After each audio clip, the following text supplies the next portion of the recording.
2 பேரும் மோதி 2 பேருமே சேதாரம் அடைவதற்கு ஒருத்தர் விட்டு கொடுத்துட்டு போகிறதுங்கிறது எப்பவுமே நல்லது. ஸோ அதனால தான் வந்து கோட் படத்தை விஜய் அவர்கள் ஒரு சாய்பாபா கோயிலில் நிற்கிற மாதிரி ஒரு ஃபோட்டோ வந்து சடனாக பார்த்தா அந்த கோயிலே அவர் தான் கட்டினார் அவங்க அம்மாவுக்காக அப்படின்ற ஒரு நியூஸ் வந்து பரவிட்டு வருது. ஒரு பள்ளிக்கூடம் கட்டுங்களா அந்த சாய்பாபா கோயில் கட்டினது. சாய்பாபாவே உங்களை நேராக வந்த உள்ள ஏதோ ஒரு அரசியல் இருக்குமோ அப்படிங்கிற மாதிரி தான் நமக்கு தோணுது. ஏன்னா ஒவ்வொரு முறையும் ஒரு படம் ரிலீஸ் ஆகும்போதும் வேளாங்கண்ணிக்கு போய் தான் அவருக்கு பழக்கம். சாய்பாபா கோயிலுக்கு போயெல்லாம் பழக்கம் கிடையாது. சுற்றி சுற்றி விஜய் பண்ணுற ஒவ்வொரு விஷயமே அரசியலாகவே பார்க்கப்படுதுங்க. இல்லை, விஜய் அரசியலுக்கு வர்றாருங்கிறது கேமராவிலே அதுக்கான லென்ஸ் இருக்குது, அதுக்கான ஸ்பீடு இருக்குது. அது நீங்கள் வச்சுட்டிங்கன்னா நீங்கள் மெதுவாக ஓட்டினா கூட அந்த கார் வேகமாக வந்து திரும்புகிற மாதிரிலாம் காமிக்க போகுது. ஸோ அப்படி இருக்கும்போது இதுக்கு நிஜமாக நீங்கள் உங்கள் செய்தி உருந்து வாரி ஒரு காரை தலைகீழ ஓட்டணும்னா நீங்களே ஒரு காரு கம்மரை வாங்குங்க, தலைகீழ ஓட்டுங்க, யார் வேணாங்க. அங்கே வந்து படப்பிடிப்பு தளத்தில் அவங்க காசில் எதுக்கு அதை போட்டு உருட்டி புரட்டி டூப் போடுறவங்களும் மனுஷங்க தானே, அவங்களுக்கு ஏதாவது ஒன்று நடந்தாலும் அடாடாடாடா.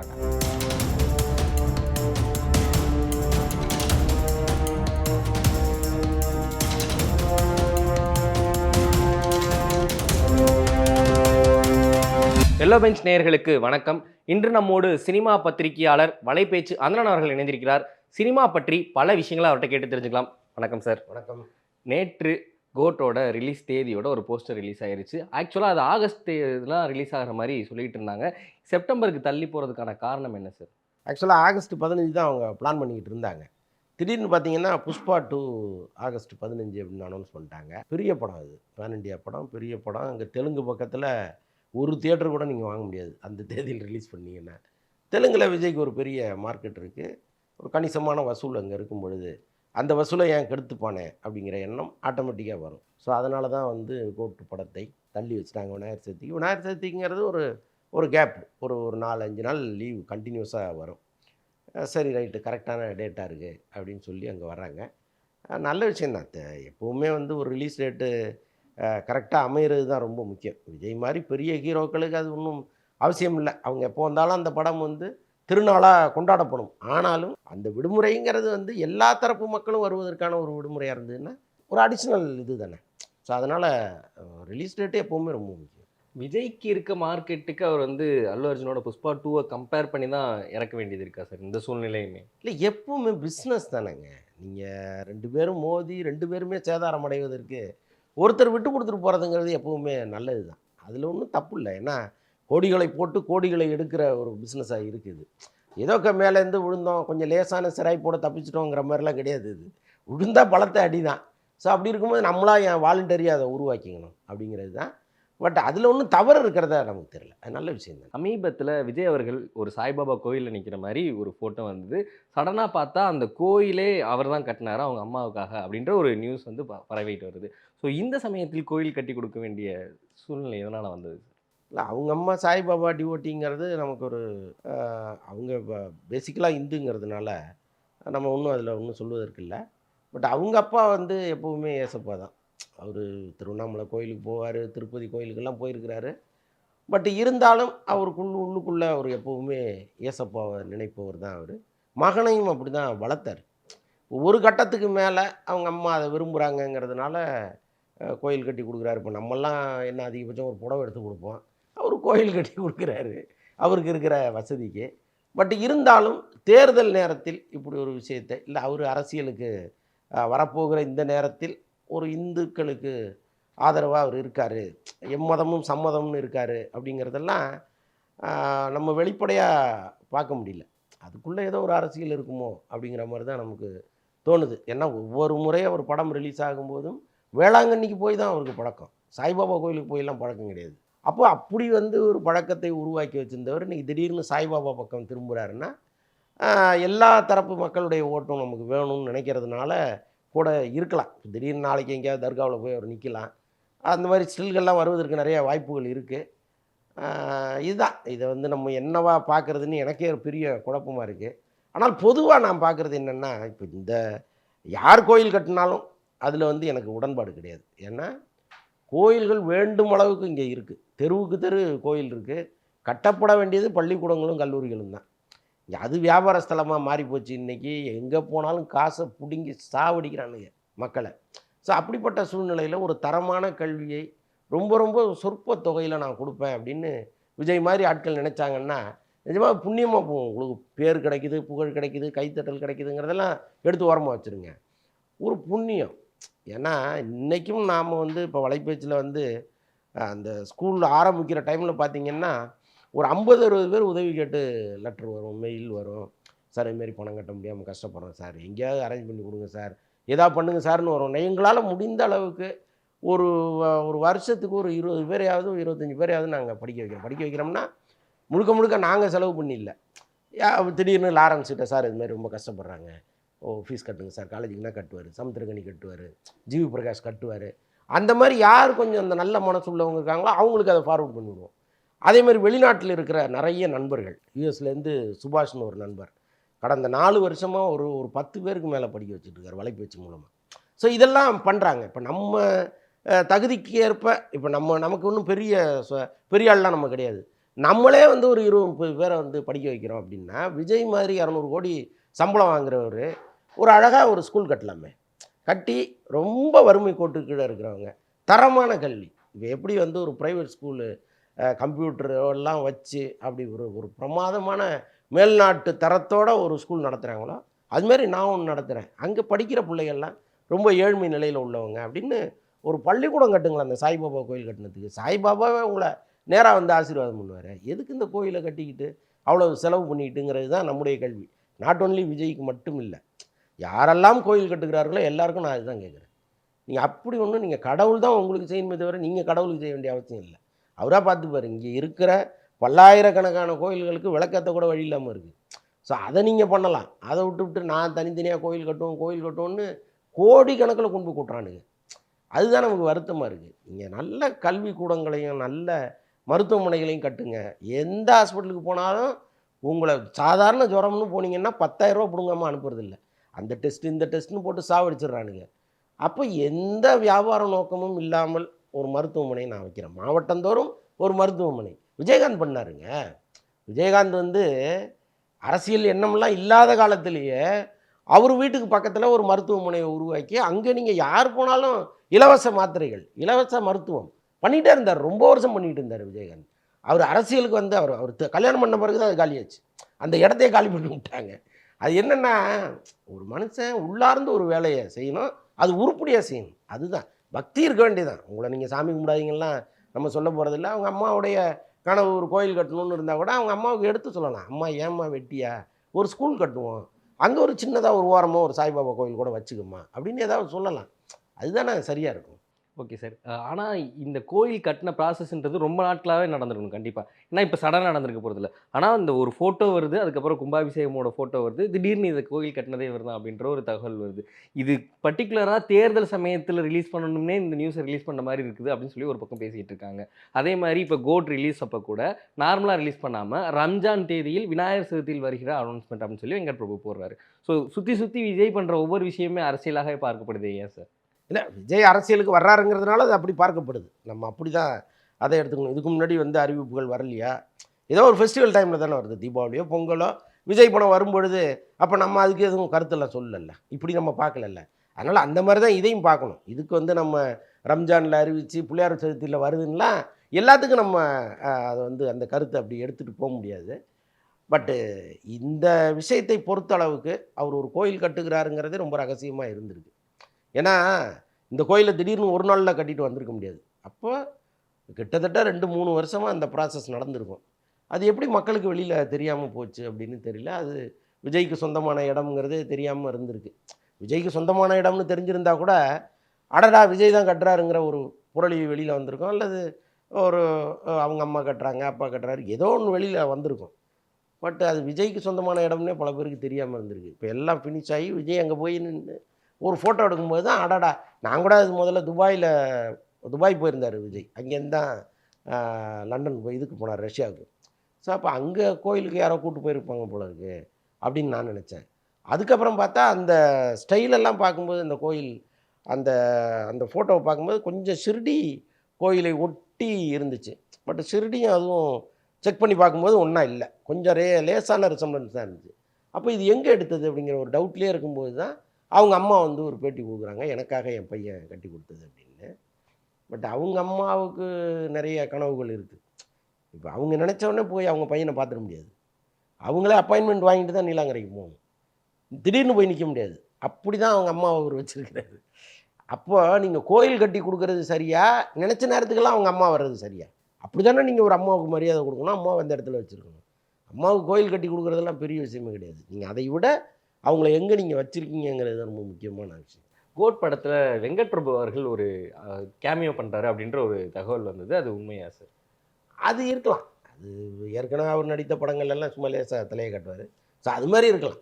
அதுக்கு பெரிய இம்பார்ட்டன்ஸ்லாம் கொடுக்க வேண்டாம். அதாவது தளபதி 69 ஹச் வினோத் பண்றாரு அப்படின்ற ஒரு தகவல் வந்தது.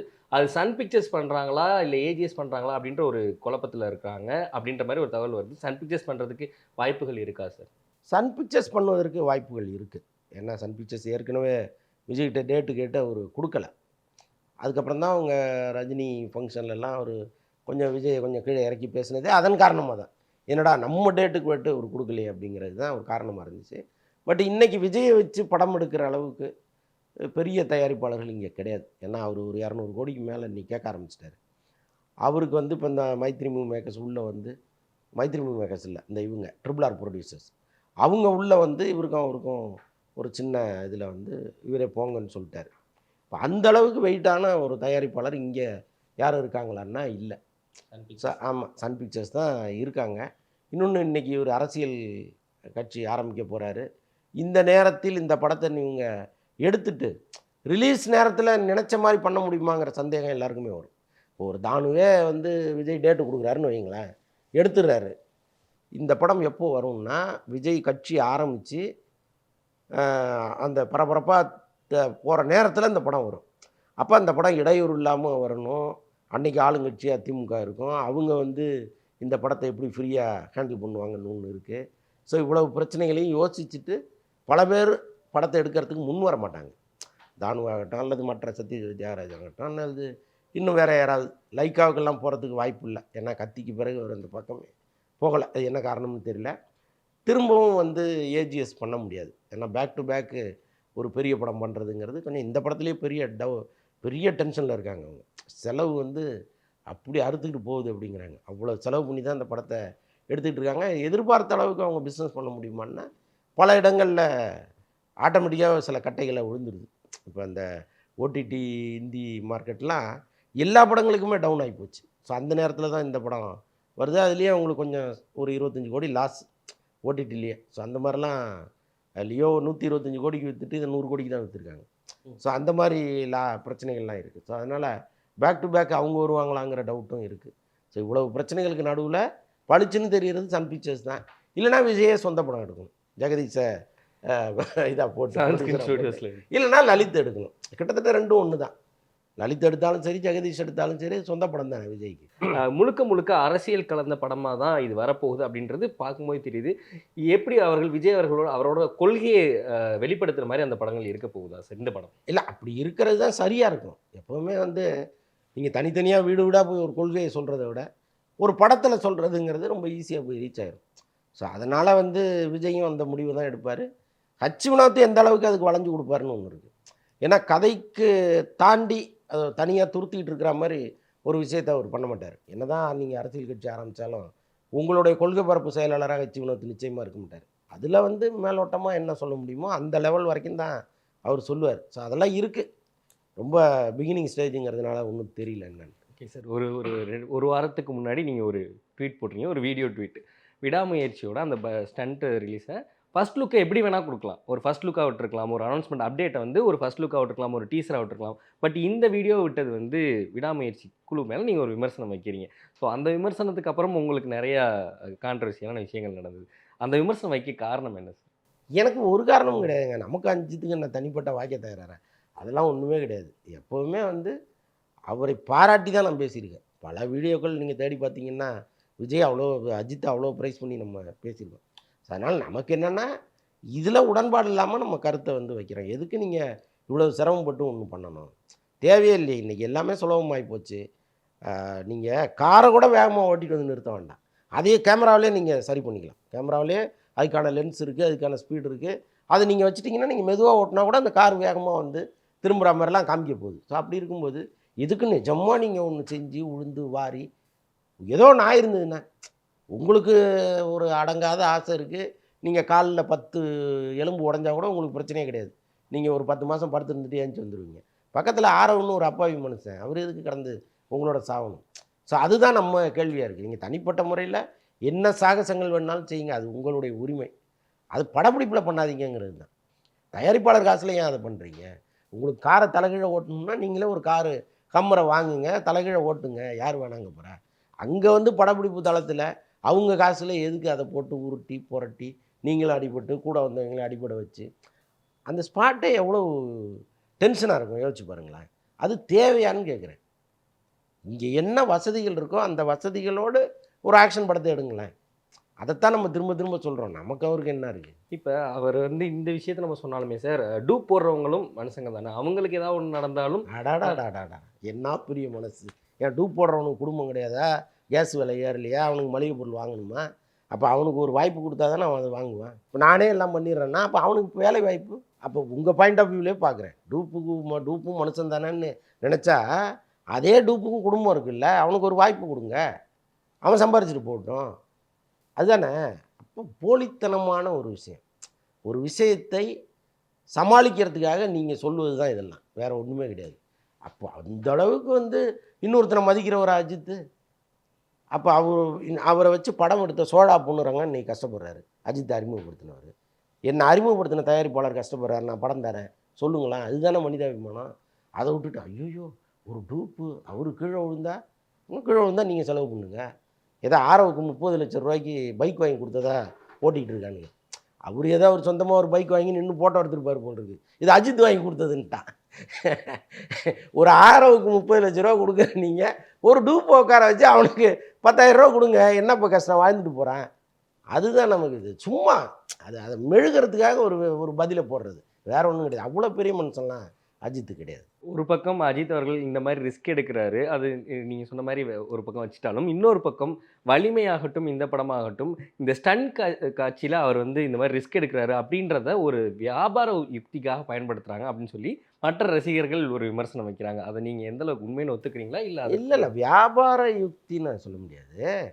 படத்தில் இப்போ இந்த மாதிரி ரிஸ்க்கான காட்சிகள் இருக்குது, அது அஜித்தே பண்ணாருங்கும்போது அவருடைய ரசிகர்கள் கொஞ்சம் ஆர்வமாக வந்து பார்ப்பாங்கன்னு அவங்க நினைக்கிறாங்க. ஸோ அதனால தான் அது சம்மந்தப்பட்ட காட்சிகளாகவே விடுறாங்க. அது பர்ஃபெக்டாக வந்தால் பிரச்சனையே கிடையாது. அவர் உழுந்து வர்ற மாதிரியே வருது. ஒரு ஹீரோன்றவன் யாருங்க மக்கள் மத்தியில் என்ன? அவன் வந்து வானத்திலேருந்து கீழே நேராக குதிச்சிருவான், அவனுக்கு அடியே படாது. பல பேர் எம்ஜிஆருக்கெல்லாம் சாவு வராதுன்னு நினச்சிட்டு இருந்தான். எம்ஜிஆர்லாம் எம்மன் கிட்டேன்னு இருக்க முடியாது, எம்மன்லாம் வந்தால் எம்ஜிஆர் உதச்சி எம்மனை விரட்டி விட்ருவாருன்னே நினச்சிட்டு இருந்தான். அப்படி தான் இந்த உலகம் இருக்குது. அப்பாவியாக இருக்கான் ரசிகன்லாம், அப்பாவியாக இருக்கான். சினிமாவில் பேசுகிறதெல்லாம் நிஜம்னு நினைக்கிற அப்பாவி தான் இவன். இவன்ட்ட வந்து நீங்கள் விழுந்தாரு, கீழே விழுந்தாரு, அங்கே கால் உடஞ்சி போச்சு, முதுகு உடஞ்சி போச்சுங்கும்போது ஆட்டோமேட்டிக்காக ஐயோ இவரும் நம்மள மாதிரி தானோ, இது சராசரியான ஆள் தான் போல இருக்கே அப்படின்னு நினப்பு வரும். அது படத்தை பார்க்கும் பொழுது இவர் எங்கே விழுந்து வரனாரோ அதுதான் முதல்ல வரும். இப்போ பைக் எடுக்கும்போதே வர்றா இந்த சீனில் தாண்டா அவர் விழுந்தாருமா. அப்போ கதையிலேருந்து வேறு எங்கேயோ போகிறான். இதெல்லாம் நீங்களாக ஏன் உருவாக்குறீங்க? ஒரு படம்ங்கிறது நீங்கள் என்ன பார்க்குறீங்களோ அந்த பிம்பத்தோடு இருந்தணும். எம்ஜிஆர்லாம் ஏன் சாகுற வரைக்கும் தொப்பியை போட்டே இருந்தார்? செத்த பிறகு இந்த தொப்பி கண்ணாடியெல்லாம் போட்டு தானே புதைச்சாங்க. ஏன் அப்படியே சும்மா போய் புதைக்க வேண்டியது? அந்த இமேஜ் ரசிகனுக்கு கடைசி வரைக்கும் இருக்கணுங்கிறது தான் சினிமா கற்றுக் கொடுத்துருக்கு. நீங்கள் திடீர்னு வந்து நான்லாம் உழுந்து நிறைய எலும்புலாம் முறிச்சிப்பேங்க அப்படின்னா உங்களை எப்படி அந்த இடத்துல வைப்பாங்க? அதுதான். Okay sir. எங்களுக்காக நிறைய தகவல்கள் ஷேர் பண்ணீங்க. மிக்க நன்றி சார். நன்றி.